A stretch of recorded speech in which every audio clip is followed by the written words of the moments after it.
It is August 3rd, 2016, 2:24 p.m. Got an appointment today at DHS in the Grand, number 3111. And in the past videos,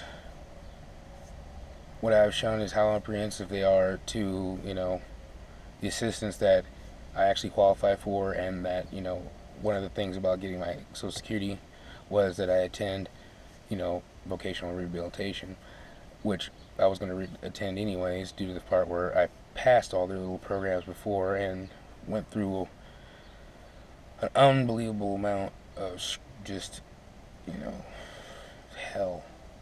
And now they're trying to repeat that whole thing, even though it happens here too. And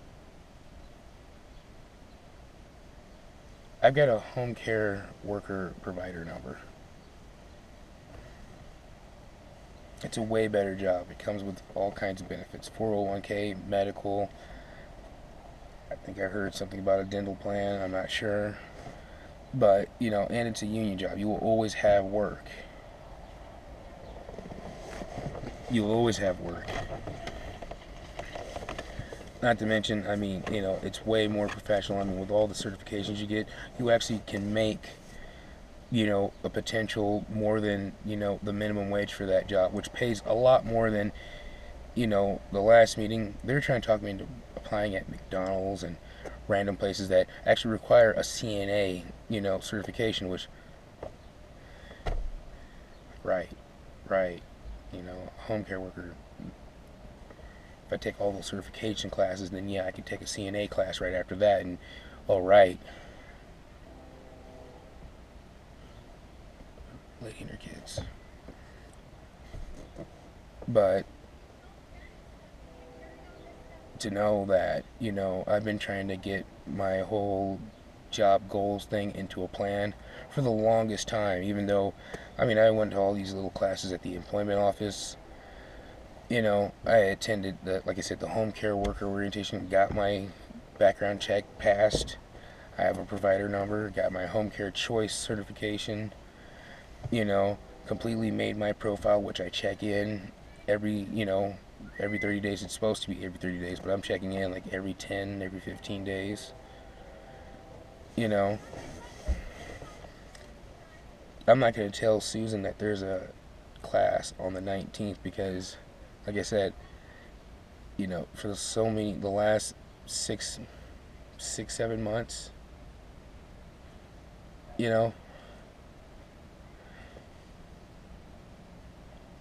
they basically refuse to do their job. They basically refuse to do their work, and they've been covering stuff up, like I said before, in many meetings.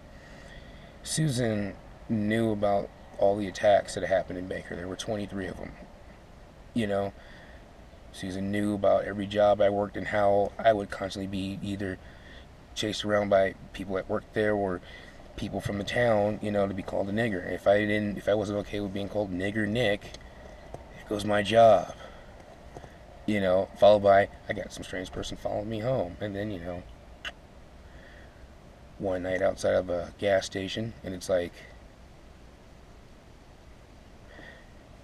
shit wasn't supposed to happen. I keep to myself, so I don't want to hang out with you. You call me a nigger. No, I don't have to hang out with you. I don't have to do anything with you or for you. You showed me, Nazi symbols on your chest and shit. They're, all kinds of shit, including in the last video, I got a guy in a wheelchair, and it's like, yeah, but guess what? He still lives here. The tenants who have placed, false police reports, who tried and basically got busted on the spot by the cops, are like, this guy isn't doing any of the stuff that you called us here. Not only that, not only are there police reports, which Susan has copies of and has always had copies of, including the whole court thing, what happened in Baker, Blue Mountain Mental Health. I went and met with them just to confirm that, I'm not losing my mind, that this is actually a grip on reality. Just to have a psychologist go, yeah, you're not making this shit up. Shit's actually happening, and yet I can't get any fucking help. And it's like, dude, I'm not looking for a handout. I can find a job. I just need to be able to, you know. And then, like I said, I got my driver's license, and then whoa, they just started vandalizing the shit out of that fucking truck. I mean, dude, brake lines, hell, that was fucking freaky. Lug nuts, fucking, dude, they stuck that fucking metal rod in my fucking engine and fucked it up. Fucking missed that truck. But no, I already know when I get to DHS, there isn't going to be a plan for my home care worker training, so that way I can start, you know, working as a home care worker. That, you know, I am literally going to go to HUD, who has constantly let me deal with, you know, I was stalked brutally. I mean, just, dude, this shit this person did. Now on top of new tenant here and another new tenant before, the dude in the wheelchair who went off to HUD employees and the local police about, you know, there's a nigger here and how he shouldn't have a home. And it's like the same fucking spiel, like why? He pays his bills, he qualifies for this place and shit. And it's like, dude, he can hear you over here every day, but yet he doesn't give a shit. He doesn't complain, he doesn't care. He's just doing his thing. But no, let's talk him into staying here some more, because that's what Susan's basically going to do. It's going to be circling around,